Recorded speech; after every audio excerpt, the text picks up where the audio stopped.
Pesan telah dikirim dari Victoria ke Quebec. Kanada sedang melakukan perubahan besar. Sering dianggap, baik adil maupun tidak, sebagai militer yang hanya ikut-ikutan dan bergantung pada AS Serikat untuk perlindungan sehingga bisa tetap pasifis. Kanada kini bersiap menghadapi perang yang ditakuti semua orang. Tidak boleh ada lagi pembatasan anggaran. Kanada harus memperkuat diri, membangun kembali, dan siap bertempur melawan ancaman Rusia yang kian mendekat dan segera berdampak langsung pada NATO. Era militer baru telah tiba di Kanada dan ini menandakan kesiapan mereka untuk bertarung. Pada tanggal 6 Juli, Perdana Menteri Kanada Mark Carney berbicara menjelang KTT NATO di mana ia bertemu dengan puluhan pemimpin negara anggota NATO lainnya untuk membahas apa yang harus dilakukan kelompok tersebut terkait situasi geopolitik sulit yang diciptakan oleh agresi tanpa henti Putin. Carney memiliki pesan yang jelas. Di dunia yang makin berbahaya dan terpecah, Kanada perlu lebih membela diri, menjaga kedaulatan, dan mendukung sekutu. Perdana Menteri Kanada menyatakan bahwa dekade kebijakan luar negeri yang membentuk militer Kanada dengan asumsi dukungan mitra terkuatnya kini telah berakhir. Asumsi yang membentuk kebijakan pertahanan dan luar negeri Kanada selama puluhan tahun kini telah runtuh. Sejarah kembali dengan kekuatan penuh. Kalimat terakhir itu sangat mengerikan justru karena benar. Putin menghidupkan kembali kengerian era Perang Dingin setelah 3 dekade lewat invasi ke Ukraina. Kini muncul ketakutan bahwa dia akan segera memperluas agresinya menjadi perang yang melanda Eropa dan mungkin dunia. Di sini kita melihat perubahan total kebijakan Kanada yang diumumkan Carney. Selama puluhan tahun, Kanada dinilai sebagai salah satu titik lemah NATO menurut Wall Street Journal. Media tersebut ada benarnya. Negara itu memiliki sejarah panjang tidak pernah mendekati target pengeluaran pertahanan NATO sebesar 2% dari produk domestik bruto atau PDB anggotanya. Hingga tahun 2025, Kanada hanya mengalokasikan 1,37% dari PDB-nya untuk pertahanan dan secara rutin berada di bawah target NATO sejak target tersebut ditetapkan pada tahun 2006. Perubahan terjadi pada 2026 dan kita akan bahas seberapa cepat hal itu berlangsung. Namun, pernyataan Carney lebih dari sekedar omong kosong dari negara yang selalu berpotensi jadi kekuatan militer besar. Ini adalah pernyataan niat, sinyal kepada musuh potensial manapun yang mendengarkan bahwa Kanada akan mengakhiri masa-masa bersantai dan hanya mengandalkan posisinya di NATO, serta bersiap untuk berkembang menjadi kekuatan tempur yang tangguh dan siap menghadapi perang apapun yang datang. Jangan salah, Carney ingin Putin tahu bahwa Kanada sedang bangkit. Dia memberi sinyal pendekatan baru yang oleh AFCIA International dijelaskan dalam 3 fase. Membangun kembali, mempersenjatai ulang, dan mengurangi ketergantungan. Kanada mengumumkan akan mengalokasikan 81 miliar dolar untuk memodernisasi tentaranya lewat program strategi industri pertahanan. Carney menyatakan tatanan berbasis aturan mulai memudar dan Kanada harus siap menghadapi apapun yang akan datang. Untuk memastikan hal itu, Kanada telah membentuk Badan Investasi Pertahanan atau DIA untuk mengawasi strategi barunya dan badan tersebut berfokus pada 5 pilar yang akan membuat Kanada kembali bersinar sebagai anggota kunci NATO. Pilar-pilar itu ada di bawah 3 fase menurut AFCIA. Mereka memperbarui hubungan Kanada dengan mitra industri, memprioritaskan produksi senjata dalam negeri, berinvestasi pada inovasi militer, bekerja sama dengan mitra domestik, dan mengamankan rantai pasokan demi mengatasi hambatan yang dapat memengaruhi kemampuan pertahanan Kanada. Itu hal dasar, tapi sebenarnya lebih dalam. Mari mulai dari aspek pembangunan kembali. Untuk menjadi kekuatan militer yang dibutuhkan agar bisa bersaing dengan Rusia atau musuh lainnya, Kanada perlu memperkuat militernya.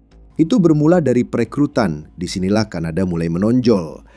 Politico menyebut terjadi perubahan besar di Kanada saat rakyatnya menyambut seruan Carney untuk memperkuat militer.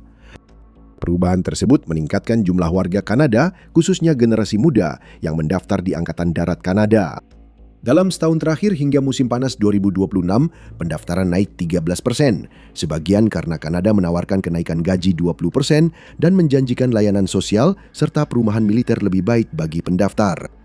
Kanada sebelumnya sebenarnya tidak punya militer yang lemah. Global Firepower menempatkan negara itu di peringkat ke-28 terkuat dari 145 negara yang dinilai tiap tahun. Namun, untuk negara dengan sekitar 40 juta penduduk, jumlah personel militer aktif sebanyak 63.500 selalu menjadi sedikit masalah. Itu jelas bukan jumlah personel militer yang besar, terutama jika dibandingkan Amerika Serikat. Dan warga Kanada segera menyadarinya. Politico melaporkan bahwa 63% warga Kanada sekarang percaya bahwa negara tersebut perlu mengeluarkan lebih banyak anggaran untuk pertahanannya daripada yang sudah dilakukan, terutama setelah meningkatnya ketegangan dengan Amerika Serikat yang akan segera kita bahas. BBC menambahkan, jumlah anggota yang keluar dari militer Kanada menurun seiring meningkatnya perekrutan. Semua ini penting untuk pembangunan kembali dalam transformasi Kanada. Untuk memperkuat militer, pertama-tama harus ada kehendak rakyat. Kanada tampaknya memilikinya, memberi fondasi kuat untuk membangun. Dan itulah yang sedang dilakukan Kanada, membangun. Kanada telah membuat dokumen strategi setebal 58 halaman untuk menguraikan komitmen pengeluaran yang akan datang dari sekarang hingga tahun 2035. Komitmen ini mencakup 180 miliar dolar yang didedikasikan untuk pengadaan dan 290 miliar dolar yang akan diinvestasikan ke infrastruktur pertahanan negara. Singkatnya, Kanada perlu membangun senjata dan pertahanan jika ingin punya peluang di perang mendatang. Selain itu, Euromiden Press melaporkan bahwa Kanada sedang meluncurkan langkah-langkah baru yang akan memungkinkannya untuk melawan ancaman perang hibrida yang ditimbulkan oleh negara-negara seperti Rusia. Duta Besar Kanada untuk Ukraina, Natalia Smots, yang akan segera meninggalkan jabatannya, mengatakan Kanada bersama mitra telah membuat 2 program untuk melawan ancaman hibrida. Yang pertama adalah sebuah akademi yang akan menyediakan pasokan analis bagi Kanada dan memastikan bahwa pertukaran informasi terjadi antara negara tersebut dan mitra pertahanannya. Kedua, dana ini akan mendukung korban serangan hibrida, terutama organisasi dan individu yang kurang mampu melawan taktik perang hibrida seperti peretasan yang digunakan Rusia.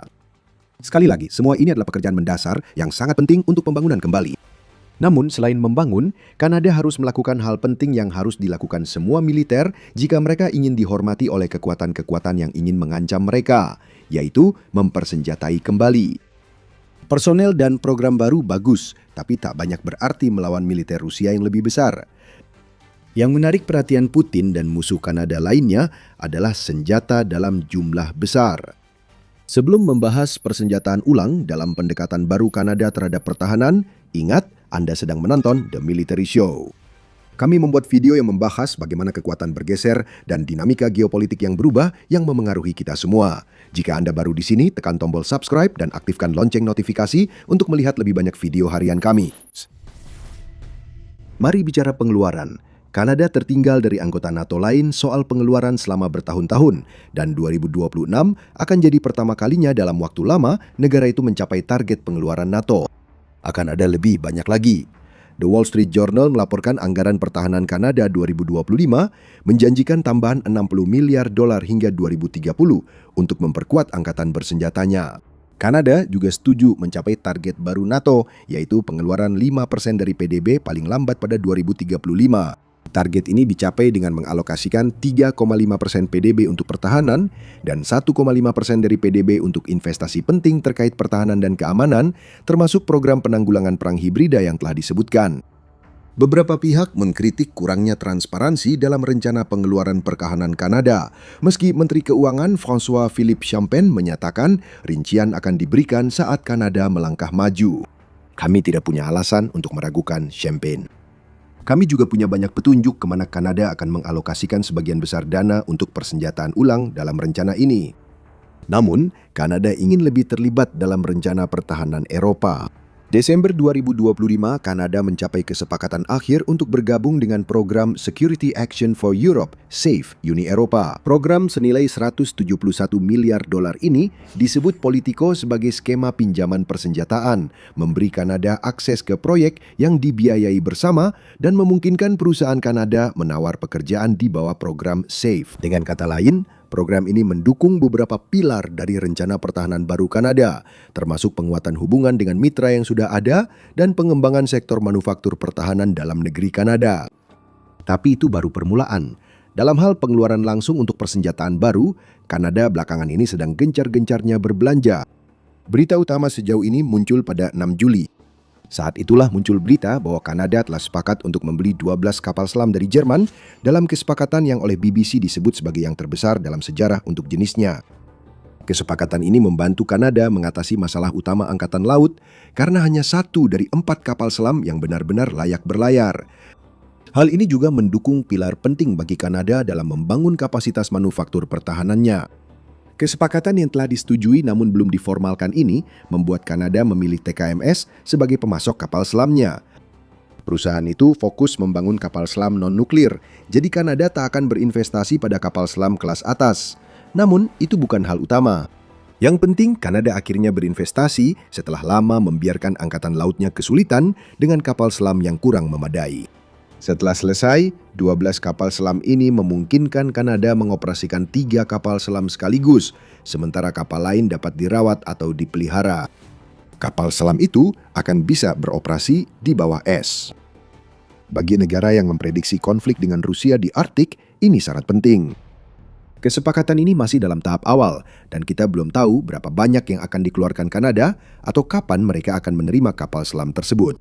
Namun 12 kapal selam tidaklah murah, dan seiring dengan pengeluaran besar-besaran ini, ada kesepakatan lain yang menunjukkan bagaimana Kanada secara aktif mempersenjatai kembali militernya. The Wall Street Journal melaporkan bahwa pada Juni, Kanada menandatangani kesepakatan senilai 1,76 miliar dolar dengan Australia untuk membeli sistem radar over the horizon yang kemungkinan penting bagi rencana mempertahankan kepentingan di Arktik.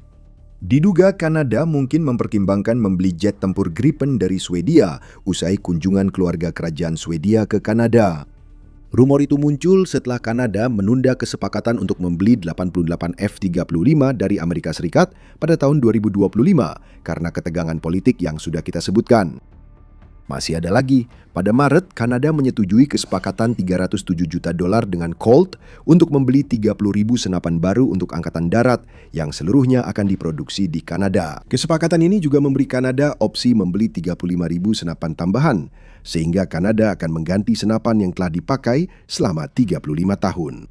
Membuang yang lama, mengganti dengan yang baru, sekaligus meningkatkan industri manufaktur Kanada. Di atas semua itu, dan meskipun ada ketegangan dengan Amerika Serikat, Kanada mengonfirmasi pada bulan Juni bahwa mereka akan membeli 26 peluncur roket HIMARS dalam kesepakatan senilai 2,6 miliar dolar yang juga mencakup amunisi, pelatihan, dukungan, dan suku cadang. Di sini kita melihat Kanada menepati janjinya soal investasi.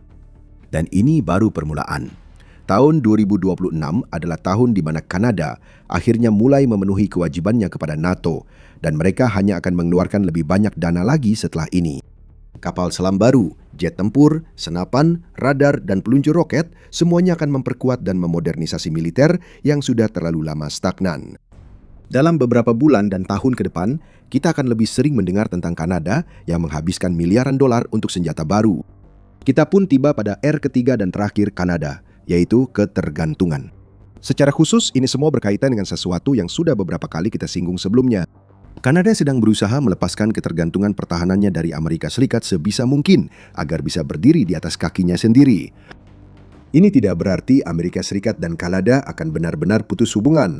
Kanada tidak akan membeli peluncur HIMARS mahal jika itu terjadi. Namun, tidak ada yang bisa membantah hal itu. Hubungan diplomatik kedua negara Amerika Utara ini naik turun sejak Donald Trump menjadi Presiden Amerika Serikat. Dan guncangan itu telah menunjukkan kepada Kanada bahwa mereka tidak selalu bisa berasumsi bahwa Amerika Serikat akan siap dan bersedia untuk berjuang membela tetangganya di utara jika memang diperlukan. Hubungan yang dulu tampak kokoh ternyata lebih rapuh dari perkiraan hanya beberapa hari setelah Trump menjadi presiden. Pemerintahan Trump menetapkan tarif terhadap Kanada pada Februari 2025 karena Kanada dinilai kurang berupaya menangani imigrasi ilegal dan fentanyl yang masuk lewat perbatasan. Beberapa bulan kemudian, Trump mulai membahas aneksasi Kanada. Baik bercanda atau serius, pernyataan Trump membuat banyak orang khawatir. Carney membahas keretakan geopolitik. Meski pengeluaran meningkat, Kanada tetap dikritik Pentagon. Pada bulan Mei, Elbridge Colby yang merupakan wakil Menteri Pertahanan untuk kebijakan di Pentagon menyampaikan kecaman keras terhadap Kanada dengan menyatakan bahwa negara tersebut gagal membuat kemajuan yang kredibel dalam komitmen pertahanannya. Dari semua yang kita bahas di video ini, itu jelas salah dan tidak membantu hubungan kedua negara. AS juga telah mengumumkan bahwa mereka menghentikan sementara partisipasinya dalam Dewan Gabungan Permanen untuk Pertahanan agar dapat menilai kembali bagaimana forum ini memberikan manfaat bagi pertahanan bersama Amerika Utara. Sepertinya kata permanen hanya sekedar saran. Dewan Penasihat Keamanan Benua ini berdiri sejak 1940 dan keputusan AS untuk menghentikan sementara, meski tidak menarik diri sepenuhnya, menjadi sinyal lain yang ditanggapi Kanada dengan sangat serius. Kanada tidak hanya bersiap untuk perang, Kanada juga mempersiapkan kemungkinan masa depan di mana kemitraan yang telah lama dijalinnya dengan AS Serikat mungkin tidak cukup jika suatu saat Kanada diserang. Jadi yang kita lihat dari semua ini adalah Kanada mengirimkan sinyalnya sendiri. Meskipun ada kritik, Kanada tetap berinvestasi.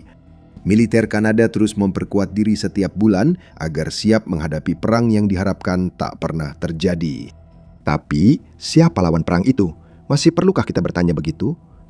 Perdebatan di Kanada kini bukan lagi soal kemungkinan perang dengan Rusia, tapi kapan perang itu dimulai. Kita tegaskan, Putin kecil kemungkinan akan mengirim tentara untuk menyerbu Kanada, setidaknya tidak dalam waktu yang lama.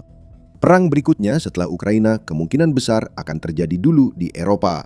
Tapi Kanada adalah anggota NATO, sama seperti banyak negara Eropa yang menjadi sasaran Putin. Jika Putin menyerang Polandia atau bertindak agresif di negara Baltik atau Nordik, Kanada kemungkinan akan diminta mendukung. Selain itu ada faktor Arktik yang sudah disebutkan. Seiring jalur pelayaran utara mulai terbuka, Rusia dan Kanada sama-sama ingin mengklaim wilayah mereka. Itu bisa menimbulkan gesekan, jadi Kanada harus siap menjaga diri agar Rusia tak bertindak semena-mena. Kanada menempatkan sekitar 2.000 tentara dalam operasi Reassurance di Latvia, dan serangan terhadap mereka dianggap sebagai serangan ke Kanada. Rusia semakin vokal mengkritik Kanada dalam beberapa minggu terakhir, memperburuk ketegangan geopolitik yang mengkhawatirkan Carney dan rekan-rekannya. Pada 10 Juni, Rusia menyebut Kanada provokator perang dan mengancam respons setelah Kanada menandatangani kesepakatan produksi drone dengan Ukraina. Ancaman-ancaman seperti ini dari Rusia sudah menjadi hal biasa setiap kali ada negara yang melakukan sesuatu yang tidak disukai oleh Putin. Fakta bahwa Putin berani mengancam Kanada langsung menunjukkan ia tidak khawatir dengan respons Amerika Serikat yang biasanya mengikuti intimidasi semacam itu. Watak asli dari sebuah negara yang jauh dari cinta damai telah terungkap, melainkan justru sebagai penghasut perang yang dengan segala cara berusaha untuk terus memicu konflik berdarah ini. Kami berhak memberikan respon yang sesuai, ujar juru bicara Kementerian Luar Negeri Rusia, Maria Zakharova, usai kesepakatan itu dibuat. Kanada memang harus siap bertarung karena Rusia tampaknya benar-benar berniat memulai pertarungan. Soal NATO, Kanada harus siap menunjukkan kekuatan jika Putin menyerang anggota NATO di Eropa.